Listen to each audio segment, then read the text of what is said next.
welcome to Pale Blue Pod, the astronomy podcast for people who are overwhelmed by the universe but still want to be its friend. I'm your host, Dr. Moiya McTier. I'm an astrophysicist. Almost forgot what I am. A folklorist and a friend to the universe. Connie is at a Podiversity recruiting event, but I am expecting a guest to join me in my office to remember the life and work of Dr. Mercedes Richards. Nya Abernathy is actually the reason I started my world building club. She's a creative writer, and she should be knocking on the door any minute now. Nya, come on in. Hi, Dr. Moiya. How are you? I am so happy to see you. That's how I'm doing. How are you? I'm good. I'm glad to be in your office, glad to have like a little break between classes, and excited to chat today. Yeah, me too. What classes are you taking this semester? How's the semester going? Well, I decided after last semester I needed a little bit of a lighter load, Sometimes that's how it goes. And Absolutely. So this semester, I'm taking your class. And then I'm also taking some writing courses. So that feels really fun. I'm excited about it. I would love to hear more about that. Are you working on any fun stories that you can tell us about, maybe? I can, yes. So I like to write, I like to play kind of on the line between what we know and what we are thinking might be real. And so I call that like a creative nonfiction narrative writing. I write about space, but I write about how space connects us, and I do it with some mystery and some prose and narrative in there. So that's kind of an ongoing project. I have some different things I've written about, but I have dipped my toe in the fiction world, which is new for me, so I'm getting used to it. But you're so good at it. Oh, thanks. Thanks so much. I'm starting with short stories. I have written some micro stories, which was really fun and low pressure. And so that helped me just get used to the rhythm of fiction, which feels a little different than nonfiction.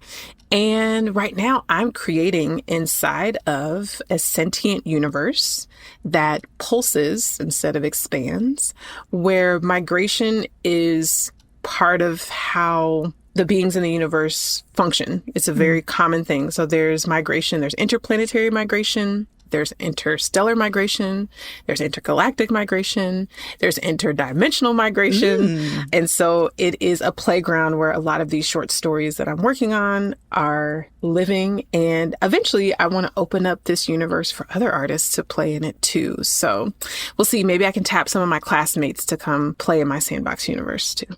And that's the best part of a sandbox universe, is that you get to see how other people interpret this scaffolding that you've provided for them. And it's a nice way for writing to be collaborative, because it's not always so straightforward how that would be the case.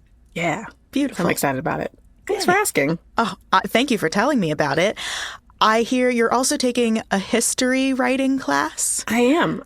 I'm so glad you brought that up. This is the whole reason I'm here, because I'm needing to learn a little bit more about a very important astrophysicist that might not always be one of the ones that you talk about or hear talked about all the time. And so I'm excited to talk to you to learn more about Dr. Mercedes Richards. Yes, I did some research into her life and her work. She did some beautiful work with binary star systems and the way that they exchange material and how that changes the shape of the system itself. So I'm so excited to tell you about that. Is there anything in particular you're excited to learn about her?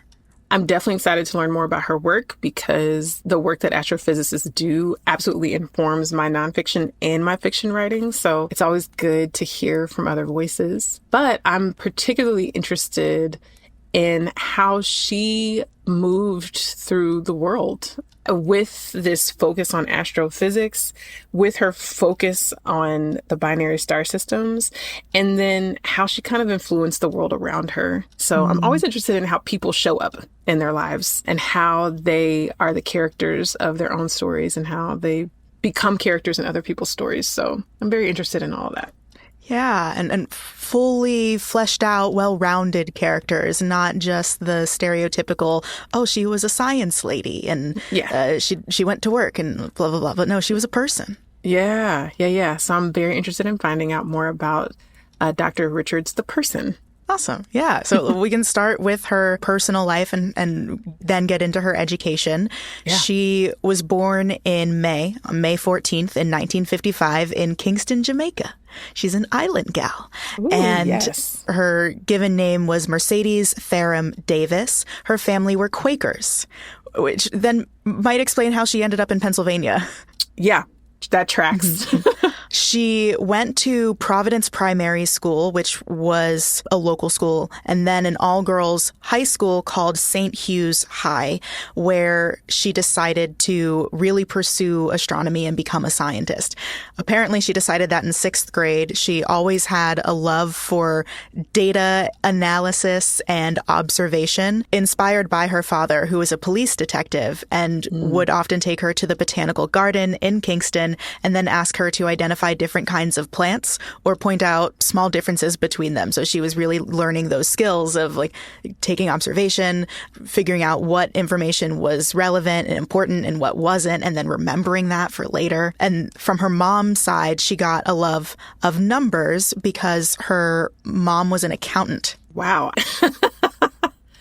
Yeah, you're going to be a particular person when your dad is a detective who actively helps you hone those skills, and your mother is an accountant. You're going to be a certain person coming out of that household for sure. It's nice how you can really see the family tree coming together in that particular way. And we know that she was interested in doing space research early on because she's a modern figure and she told us, but also because in her yearbook from high school, one of her friends wrote, quote, Mad Mercy, that was her nickname, Mad Mercy, her ambition is to obtain a PhD in astronomy. Not have a nice summer. No, not KIT. Keep in touch. Yeah. Yeah, we know. She walked around the halls of high school let me just let everybody know now. So nobody's surprised when you see me on NASA's website and all this other stuff. Don't be surprised. This is who I'm going to be. Amazing. Yeah, it takes guts. She was Babe Ruth calling out the shot. If she hadn't, everyone would have known. So she really had to make sure she followed through. Yeah. And to know that at 6th grade, I'm not surprised. But, you make a lot of statements in 6th grade that don't necessarily turn up. Yeah. But 6th grade, she said, no, this is what I'm doing. And then as a senior in high school, then other people were like, no, this is what she's doing. Yeah.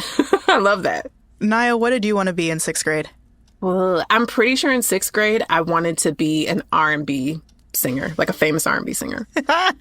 Pretty sure that's what I wanted to do. I'm currently not a famous R&B singer, but I am a really awesome karaoke host. So, pseudo dreams. I accomplished a pseudo dream. It's close. You get to do the same things. I do. Yeah. I do. How about you, Moiya? I wanted to be a professional basketball player. Yes. It was after I hit my growth spurt before everyone else hit theirs. And I was like, oh, I'm going to be this much taller than everyone forever. I'm 5'4". I mean, we have some famous not tall basketball players. So you could have. I could have. If I really devoted everything I had to it, maybe. Yeah. Did you feel that devoted to basketball in 6th grade? No.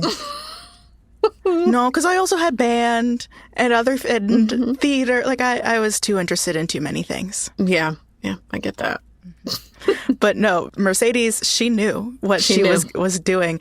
And after high school, she went right to the University of the West Indies to study physics, graduated in 1977 after 4 years, and then went on to get a master's in space science at York University in Toronto. So going up to Canada.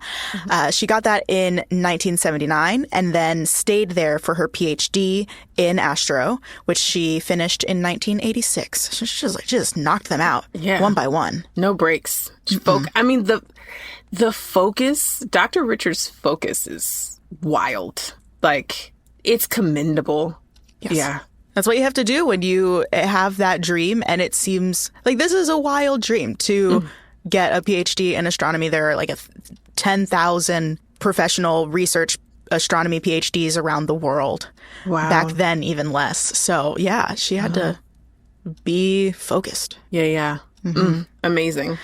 She did get married in grad school, so it's not like she completely left her life and interests behind. In 1980, she got married to Donald Richards, who was, I think, also a student. When they met, he got his PhD at the University of the West Indies in 78. And then he became a statistician at Penn State, so they were able to stay together. The two-body problem did not get in their way. Oh. Wait, what's the two-body problem? Oh, it's in academia, the problem of two academic partners trying to get, hired at the same place, because universities will probably not be hiring both of their specialties at once. But now a lot of universities will have special, I don't want to say programs, but like special options. If you are an academic and you have a partner who is also an academic, then they might, it might be part of your offer to get them a job too. Nice. We love when there isn't a two-body problem. We love that. Exactly. Yeah. And this is like the weird nitty-gritty human side of academia that a lot of people don't think about. Yeah. Like you can make a deal. It can be part of your hiring package. Like, no, you got to give my husband a job too. What? Wow. If you're a big deal. I mean, and clearly Dr. Richards was a big deal. She's like, guys, I'm a big deal. I don't know. I know I'm a big deal. Maybe you all haven't caught up with that yet, but this is what we gonna do. I think he was probably older, and I think started working at Penn State first, but, we can say in our minds that he got hired because of Dr. Richards. I mean, she's still a big deal. She is. Yeah. And she had many other hobbies and talents besides research. She liked reading detective novels.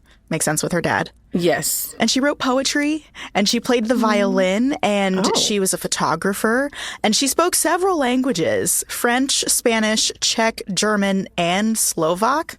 Ma'am, when did you have time to do all these things? When did she sleep? Do you not need sleep? Some people don't. Maybe she didn't, but maybe she didn't. Maybe she was also just a gifted polyglot, and language came naturally to her. Yeah. But she traveled internationally a lot. She was an international speaker. She spent time abroad doing fellowships and exchange programs. So she was often in other places speaking other languages. And I can imagine, as a Black woman having existed in these spaces, I can imagine not wanting to be further othered by not knowing the language and like really working to learn it. Yeah, that makes sense. Also, as somebody who is learning another language or learning more of another language as an adult, that's a lot. Like, I get the motivation of like, I need to do this. It's a lot to do. I'm just learning one, and you just named like 5 different languages. Right. I'm in awe. I'm in awe of her. And, we're making jokes like, when did she sleep? When did she eat? This is a quote. "I don't really have enough time for friends. That's the part of the price you pay if you want to be successful in any field." So it seems like she did have to make some sacrifices. Yeah. I wonder, too, if she doesn't have many friends, if the friends that she did have were just really great friends, kind of like quality over quantity type of thing. Like, I know I can't have 79 friends, so I have 3. And they're all my besties, Right. Oh, I would love that. Yeah. Because sometimes if that's the path in the life you're choosing, you could still, I don't think you have to be isolated. You just got to like know yourself and know, all right, I'm not going to hang out with everybody, but I will hang out with these people. This handful of people right here, they will be my people. I don't think there's anything wrong with that. It just, to me, it sounds like she really knew for most of her life exactly who she was, and she just stayed on the path of who she was. That's what it keeps sounding like to me. Yeah. Oh, that. I love that you're reading that from this. After grad school, she became a visiting scholar doing research and teaching at the University of North Carolina. She was there for 7 years, and then she moved to UVA in Charlottesville to be an assistant professor. And I spent a summer in Charlottesville because that's where the one of the National Radio Astronomy Observatory outposts is. So we walked the same spaces. Oh, which is not at the same time, but like that was really nice. That's amazing. Can you tell me if there are people, like, how else, from what you know, are there other ways that your paths crossed, even if it's not at the same time that your paths crossed with Dr. Richards? I think there might have been one astronomy conference because she passed in 2016. So I think in 2015, we might have been at the same astronomy conference. In so many places around the world, I find it hard to believe she wouldn't have visited Harvard. There's this one auditorium, Phillips Auditorium, where all of the speakers come. And it actually inspired one of my tattoos, because when you sit in the auditorium, they have these beautiful like sculptures of the symbols for the planets, like the old alchemical symbols for the planets going around the room. And I would sit in that room while I was in college because we had to go to a lecture every week and just look up at the sculptures. And then I got the tattoo after I graduated. So we were almost definitely both in that space at different times. She must have come to Columbia to visit.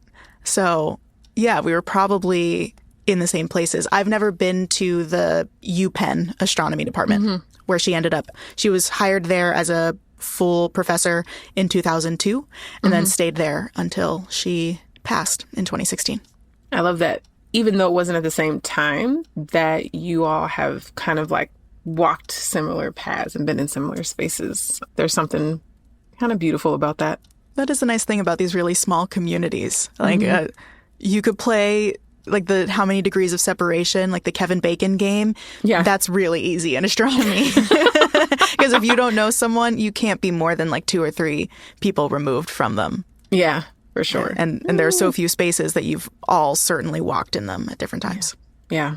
That's cool. And at all of those different places where she was working, doing research and teaching, she was focused on binary stars. She was a very focused lady. Yeah. She authored 29 different papers, most of them on stars, binary systems, this method called tomography. It's a method that's also used in medical imaging. It's where you combine images taken from different angles or at different layers of a target object, and then you combine those images together to get like a 3D structure of that object.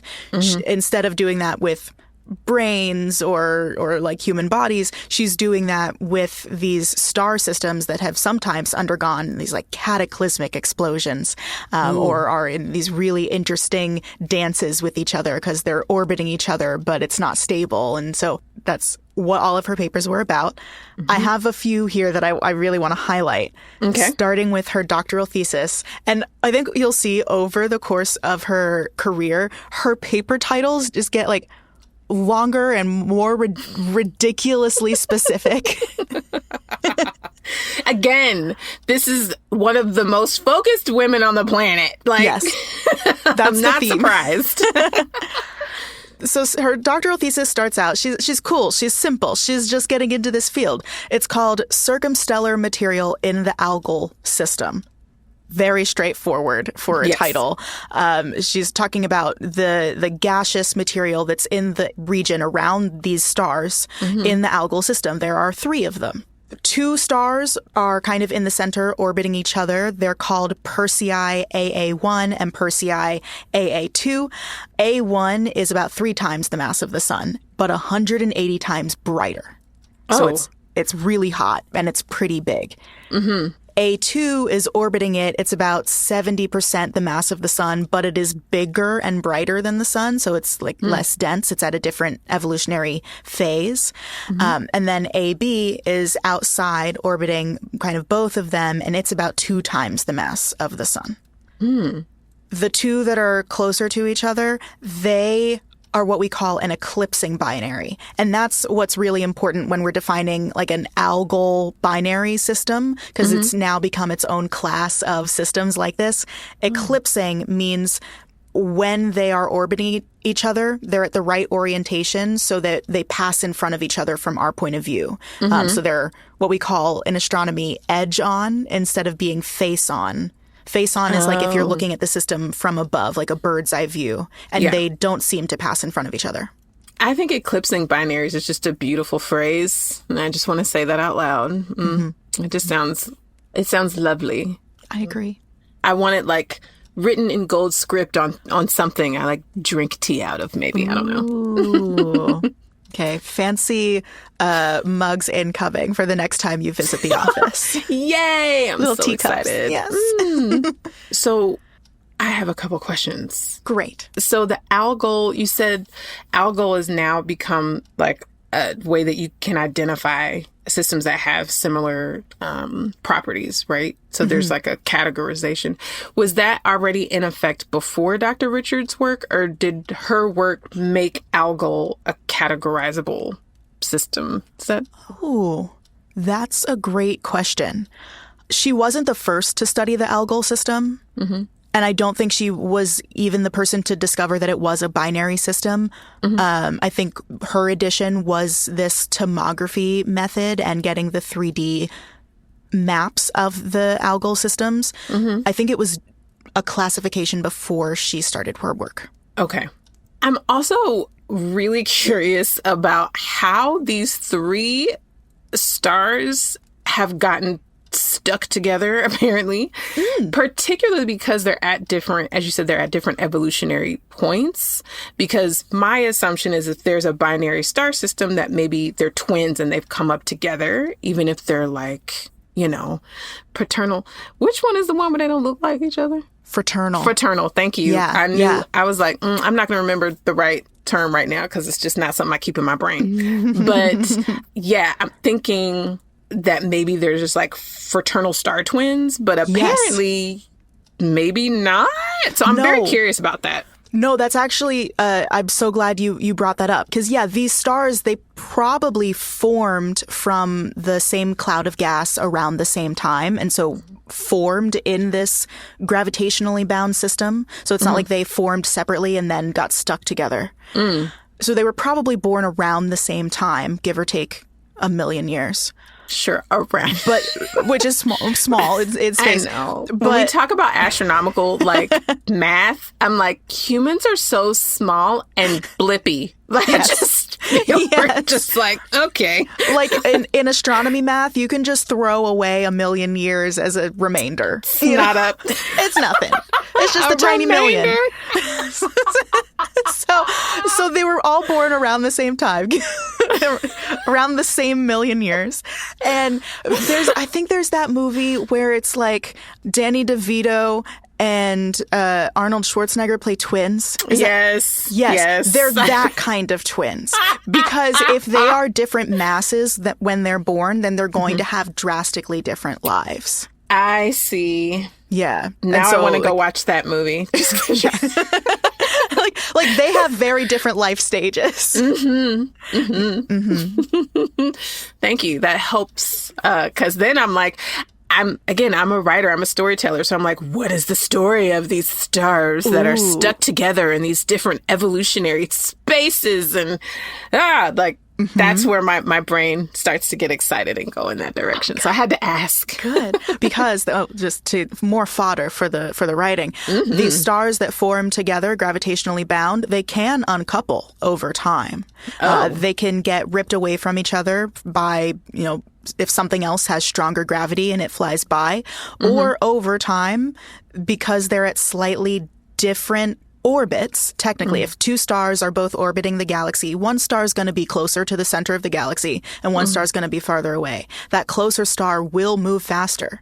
It just has to, based on how we understand orbits. And so over time, the differences in their speeds will make them move a little bit further apart. We think that perhaps our sun initially formed with a companion, a star kind of similar to the sun, maybe a little bit less massive, and now it's gone. And it's totally reasonable for it to have been taken away through what we call dynamical friction, where it's just like they have slightly different orbital energies, so they just deviate away from each other over time. Interesting. It sounds like a friend that you're like, oh my God, that'd be so much. You're so great. And then like you kind of slowly just text each other a little less, or like you don't call each other as much. And then you look up and you're like, I have not talked to that person in 2 years. It's what it's giving that, Give or take 1,000,000 years. Exactly. And what's 1,000,000 years, Nya? It's 1,000,000 years between friends. In a 13 point something billion-year-old universe. What's a measly million? Exactly.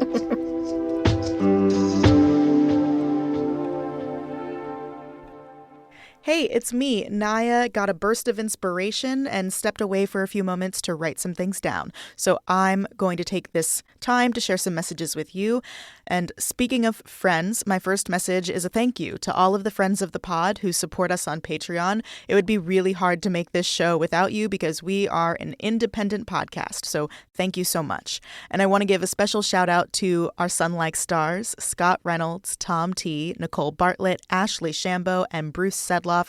Thank you so much, my golden friends. I also want to say welcome to the newest pre-main sequence star in the Pale Blue Pod sky. Welcome, James Killen, and thank you so much for your support. And good news, Mike Jones has started fusing hydrogen instead of deuterium as a red dwarf star. So congrats on your evolution, Mike, and thank you for your support. If you want to join this awesome group of people, you can support this indie podcast on Patreon. You would get to hear your name on the show, make it onto my patron star chart, and get research notes for most episodes for $5 a month at patreon.com/palebluepod. You can also make a one-time donation and become a supernova in the Pale Blue Pod sky. That's at the PayPal link in the episode description. And of course, if you can't support the show financially, we understand. Things are hard and definitely not normal right now. If you still want to help the pod out, you can share an episode with someone you think will enjoy it. More downloads, more listeners helps us get things like ads and sponsorships so we can keep going and you can keep all your money. Whatever you do to support the pod, even just listening to it yourself, thank you so much. And you'll continue to hear us every week here talking about space and hopefully being, I don't know, maybe a nice little informational distraction from what's going on here on Earth. My next message is a podcast recommendation. It's called Wow If True. This is your one-stop internet culture shop explaining how what's happening online shapes the real world. The two hosts are real-life besties, just like me and Connie, and also internet experts here to unravel it all. One is tech culture journalist Amanda Silberling, and the other is science fiction author/attorney Isabel J. Kim Esquire. Together, they're asking and answering burning questions about the internet, like why are the edgelord tech bros literally everywhere, even in the White House, and are the AI overlords coming to take our jobs? So all of those questions and more. They just did an episode with Amanda McLaughlin, who founded Multitude, about heated rivalry. So if you, like me, don't have HBO and you just haven't seen it yet, but everyone around you is talking about it, you can figure out what your environment people are talking about by listening to this episode. So check out Wow If True wherever on the internet you find your podcasts. New episodes come out every other Wednesday. Before I return to this conversation with Nya, I want to say thank you for being patient. I know I didn't put out an episode a couple weeks ago. I was very sick. Connie and I were both busy, and we want this podcast to be cozy and warm and friendly. That means not just in the content of the show, but also in how we make the show behind the scenes. And we hope that all of you can also make decisions that prioritize your health, mental and physical and otherwise, because we're all space and we all deserve happiness and safety. And we love you very much here at Pale Blue Pod. Okay, that's enough sappy stuff. Nya is back and ready to continue talking about this amazing scientist, Dr. Mercedes Richards. So in the algal system itself, there's those two stars in the middle, and they are eclipsing each other every 2 days and 21 hours. And that's pretty regular. We can time that. And it causes the brightness of the system to vary by about a factor of 3. Mm-hmm. And you can see this with your eye. You can't tell by eye that it's multiple stars, but you can see the brightness changing. So for thousands of years, humans have looked at this system and they've thought of it as this evil blinking eye. The name Algol comes from Arabic astronomers, Arabic folklore. It means the head of the ghoul or ogre. And in Western mythology and Greek mythology, it's the eye of Medusa that Perseus is carrying after he has cut off the Gorgon's head. And that's why the stars are Persei AA1 and AA2, because they're in the Perseus constellation. Oh, y'all real cute. I see y'all being real cute. Wow. Also, can you imagine being like, look, the eye of Medusa in the sky is blinking at us? Like, I think I would hide inside under a blanket every time it happened. If that's the story that we're telling and we're all believing it, I'd be like, all right, well, good night. I'll see you when she's not looking at us like that. It's easy to miss if you don't pay attention. So it would have only been, like the hardcore nerds who were paying close attention who would have been like, oh no, she's looking at us. She's looking at us. Also, shout out to the ancient hardcore nerds everywhere. Yes. Shout out to y'all. Yes, we love you. And just to give you a sense of how far away that third star is, so that the two stars, they orbit every almost 3 days. That third star, every 680 days. Okay. So at that point, how is that third star even still a part of the system? There's still a relationship. It's just a very, distant, but there's a pattern there. So I get it. I wonder what the story is. Like, how did that one get so far out and stay connected? And those two are just homies. So many ways. So many fun gravity waves. Like it could have formed really wide. It could have formed a little closer, but then through gravity gotten flung out towards the system. Maybe there was something even farther out that pulled it away from the other two. It's just, there are so many things that could have happened. Oh, I love this. I'm also putting this in my cache for future storytelling. Good. Good. Yeah, I mean, with a universe where migration is a central theme, to have even planets, because it could get closer in. The star it takes 680 days now to orbit. It could get closer. It could get further. These things change. So you can have the planets migrating. I literally have not thought about the actual celestial bodies migrating. And now my brain is... all of the lights are lit up in my brain now. Thanks. You're welcome. Thank you so much. And I'm sorry for any sleepless nights this may cause you in the future. I'm just going to send you emails about all my ideas at 1 a.m. It's fine. Great. You're totally welcome to. Okay, so her next paper that I want to talk about came out in 1992. It's called Consequences of the Star Stream Interaction in Algol.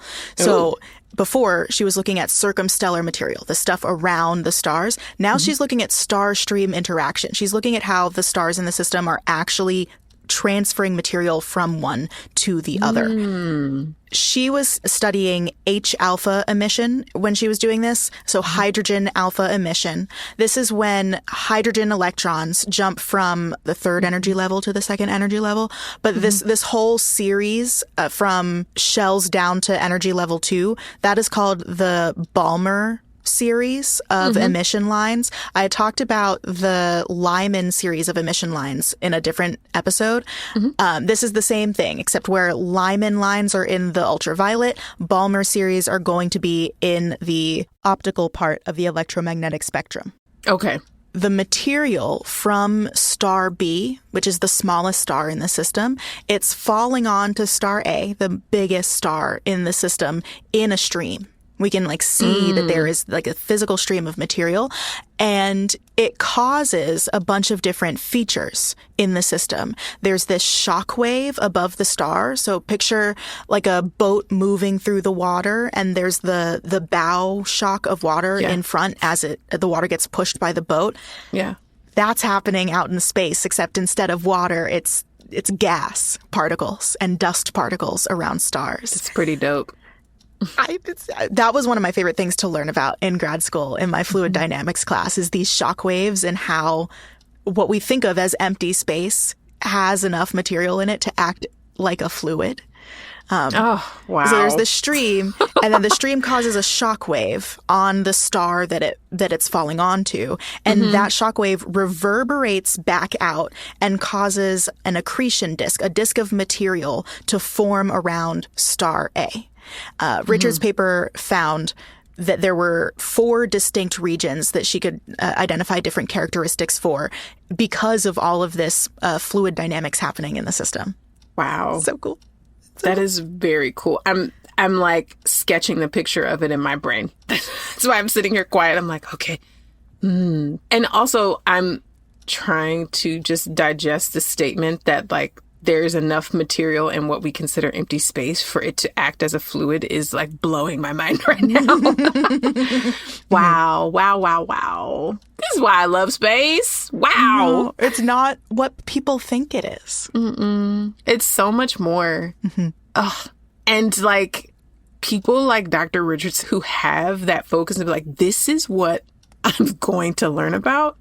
Then when they learn about it, they share it with us and we get this knowledge or this understanding that without them being as focused, without her being as focused and sure and just, again, like flowing in who she is because she did that. Like we have these amazing like findings and understandings that I have to like take a deep breath and like take it all in because it's really quite wondrous and phenomenal.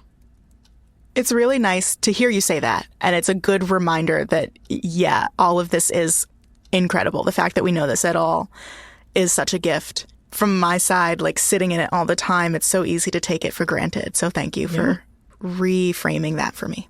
Of course. Thanks for sharing your knowledge and sharing other people's knowledge because it stokes something more than imagination, but it feels like it's connected to imagination. It definitely stokes the wonder. There's something about being able to sketch a picture of what's going on in a star system that has nothing to do with us here on Earth, but that there's activity and liveliness and all of this stuff going on in this one little part of the universe is just, there's something about it that it feels really actually pretty life-giving and resourcing as a tiny human who's trying to consider the vastness of it all. So yeah, I'm grateful for the astrophysicists and the ancient astronomers and the ancient nerds that have paved the way for us to even be having this conversation. So yeah, me too.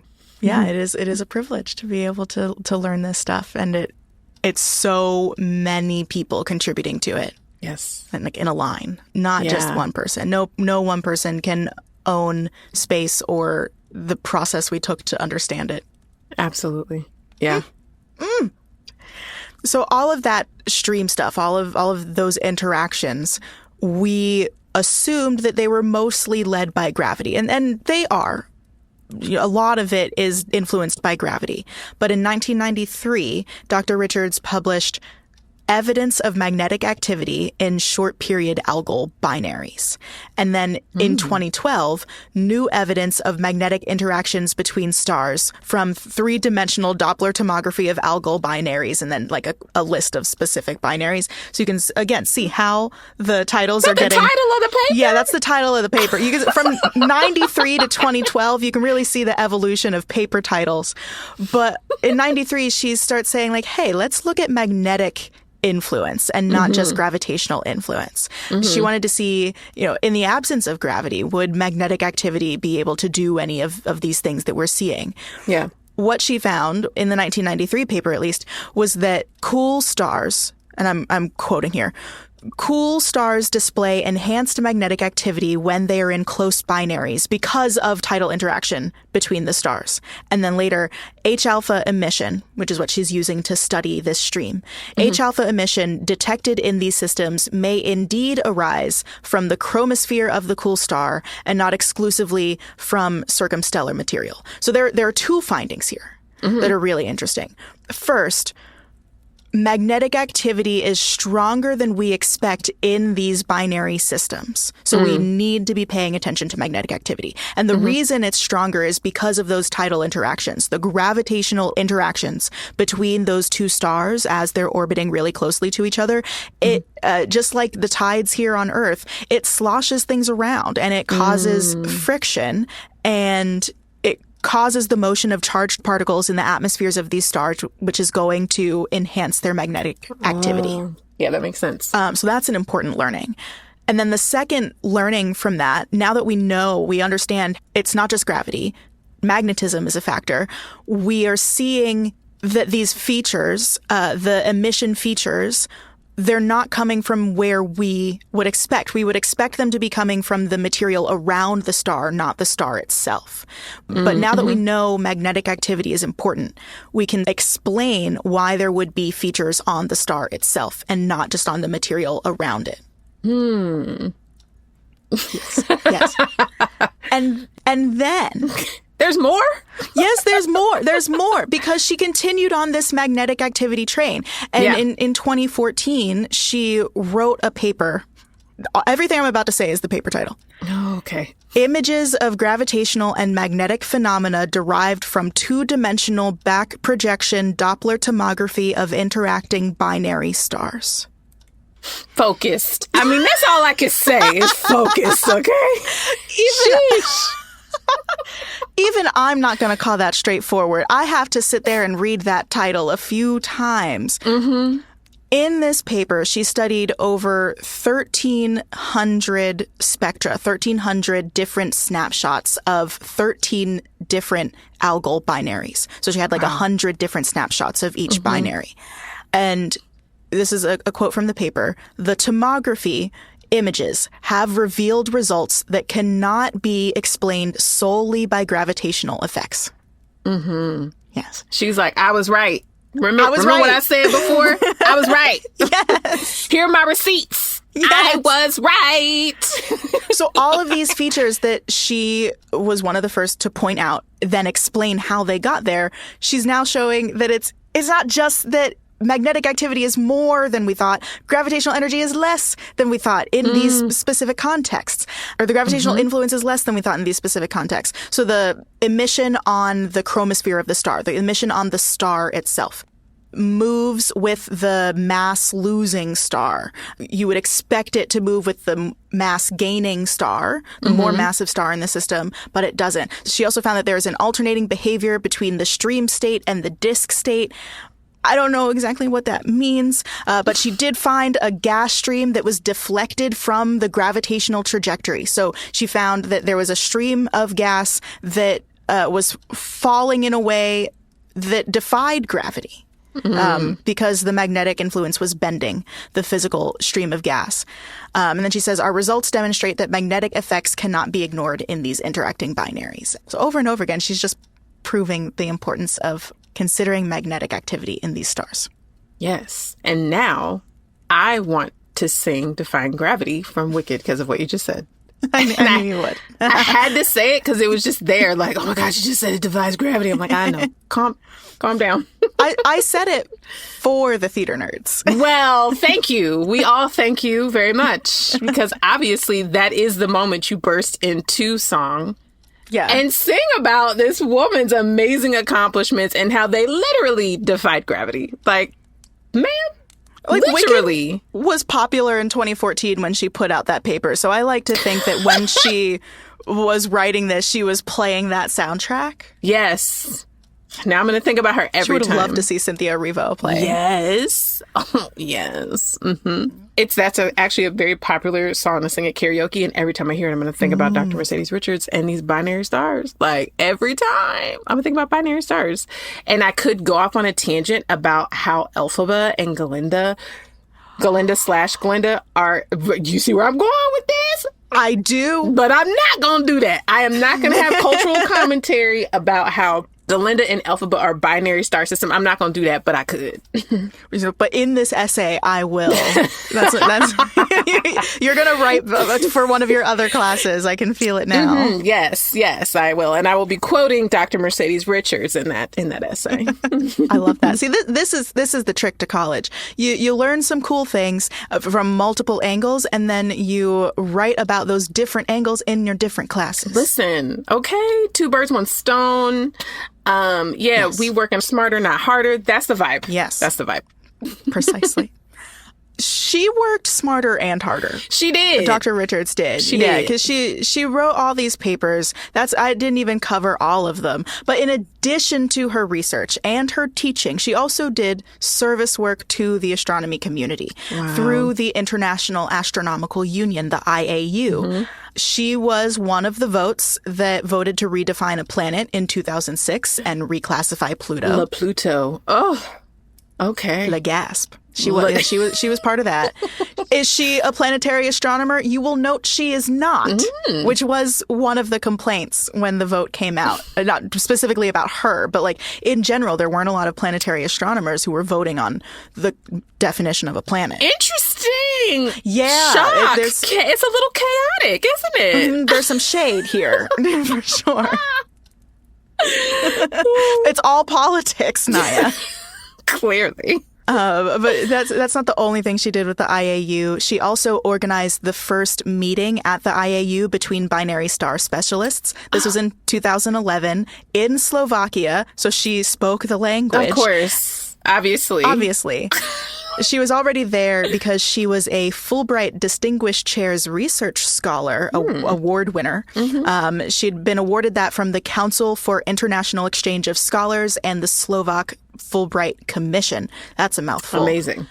And she wanted the IAU, because the IAU is divided into all of these like subfields of astronomy. Mm-hmm. And before Dr. Richards started this, there was no like designated subfield for binary stars that got their own meeting. The other subfields, they have their own meeting. There's a planetary meeting. Mm-hmm. There's a black holes meeting. Mm-hmm.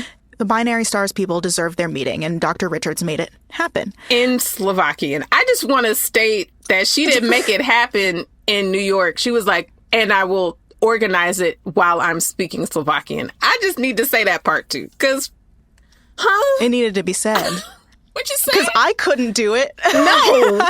I'm sorry to everyone, but the only way I'm going to be able to organize this meeting is if it's in English. I could try French, but most of you are probably going to be very disappointed with my level of French. So just no. Oh, it's amazing. Mm-hmm. It's amazing. Mm-hmm. She was incredible. And other people recognized it. Don't worry. She did not go unsung in her life or after, which is good. In 2008, she received Jamaica's highest academic honor, the Musgrave Gold Medal for Jamaicans who have made, quote, a significant international impact, end quote, through academic accomplishment. And so it's all academics, and I think over 100 people have won this award. They've been giving it out for many years, but she's one of the few who have been awarded this medal specifically for academic science work. There are a lot of like humanities and social sciences that have won the award. Not many physicists. But you go. Here goes Dr. Mercedes Richards. Like, go. But it's going to be me. In 2012, she was made an honorary member of Sigma Pi Sigma Physics Honor Society. Mm-hmm. And I look forward to seeing other ways that her legacy will live on. It already lives on through her students. It lives on through her work. It lives on through the memories that people have of her as we are walking through all of these astronomical spaces. But I'm excited to see what else. I will keep an eye out. Yes. This was really great to just hear more. I love hearing about her work. And I think when you're so passionate about something, it's very hard to separate the work from the person. And so within the work that she did, I feel like I did get to experience a little bit of the person, Dr. Mercedes Richards. She's really, really phenomenal. She is. Yeah. You talked a little bit about this throughout, but how do you think you're going to incorporate what we talked about today into some of your creative writing? I love this idea of migration happening with celestial objects, not just with like beings in the universe. And so that's very interesting to me, to have whole worlds migrate. And so that is something I'm definitely going to be thinking about for my fiction writing, and for my nonfiction creative writing, thinking about the stories of, you know, how these stars get caught up and linked up in each other's orbits. I may or may not write an essay about Galinda and Elphaba. But there's so many other ways that we do kind of get caught up in these pairs and this pairing and these tethers to one another. I do think there's so much that we can learn and draw from just how space is.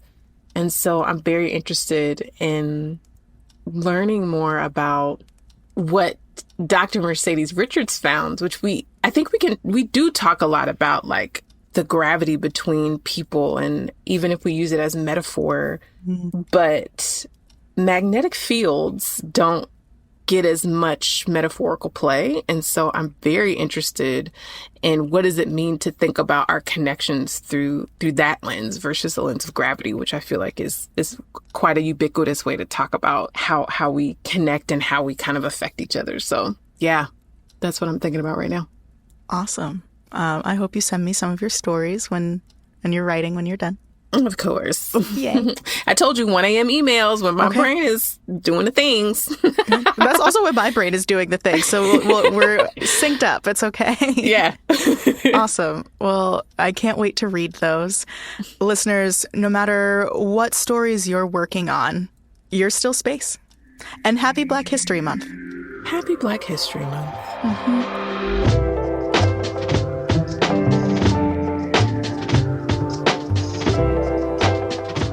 Pale Blue Pod is hosted by Dr. Moiya McTier and Connie Gibbs. Moiya created the show with the funny and talented Karine Caputo, with help from the Multitude Productions team. Our theme music is by Evan Johnston, our cover art by Shay McMullen, and our audio editing is handled by the superlative Misha Stanton. Stay in touch with us and the universe by following @PaleBluePod on Instagram, or check out our website, palebluepod.com. I, Moiya, am Go Astro Mo on all socials. And I'm at ConStar24 on Instagram.